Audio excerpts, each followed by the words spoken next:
Hello guys, welcome back to my new channel.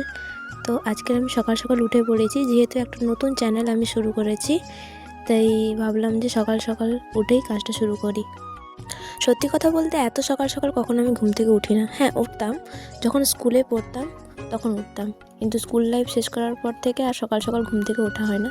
কিন্তু এতদিন পর সকাল সকাল ঘুম থেকে উঠে খুবই ভালো লাগলো, মনটা আর শরীরটা একদম ফ্রেশ হয়ে গেল। তো যাই হোক, দেখতেই পাচ্ছ বাইরে কত কুয়াশা। যেহেতু আমি এত সকালে কখনো ঘুম থেকে উঠি না, আর একে এই কুয়াশা, প্রচণ্ড ঠান্ডা, উঠতে খুবই কষ্ট হচ্ছিলো গাইজ, কিন্তু উঠেছি তোমাদের জন্য।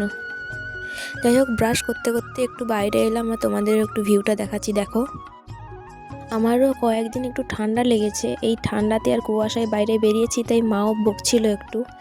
কিন্তু শরীর থাকলে তো খারাপ হবেই, তার জন্য কি কোনো কাজ থেমে থাকে বলো? তাই আমিও থেমে থাকিনি, চলে এসেছি। আমরা বাইরে বেরিয়েছি দেখে বাবাও চায়ের কাপ হাতে নিয়ে বাইরে বেরিয়ে এসছে।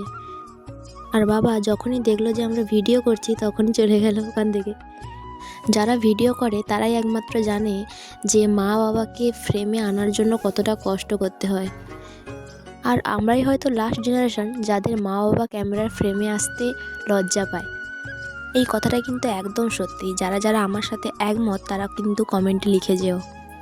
যেটা প্রথমেই বলার কথা ছিল যে এই ভিডিওটা আমার এই চ্যানেলের একদম ফার্স্ট ভিডিও। তো তোমরা যারা যারা দেখছো সবাই আমার পাশে থেকো। যারা যারা আমার মতো ভাবছো যে ভিডিও চ্যানেল খুলবে, তারা তারা প্লিজ ভিডিও চ্যানেল খোলো আর ভিডিও তৈরি করো। আমি বলছি না যে সবাই সফলতা পাবে, কিন্তু যে কোনো একটা কাজের মধ্যে থাকলে না খুব নিয়মমাফিক চলা যায়। যাই হোক, এত সকালে উঠে আমি চা খেয়ে নিলাম। আমি চাটা খাওয়া পছন্দ করি না, কিন্তু এত সকালে কি খাবো, তাই চাই খেলাম। তো এখন আমি চা খাই, আর তোমরা দেখতে থাকো। Tata, bye bye.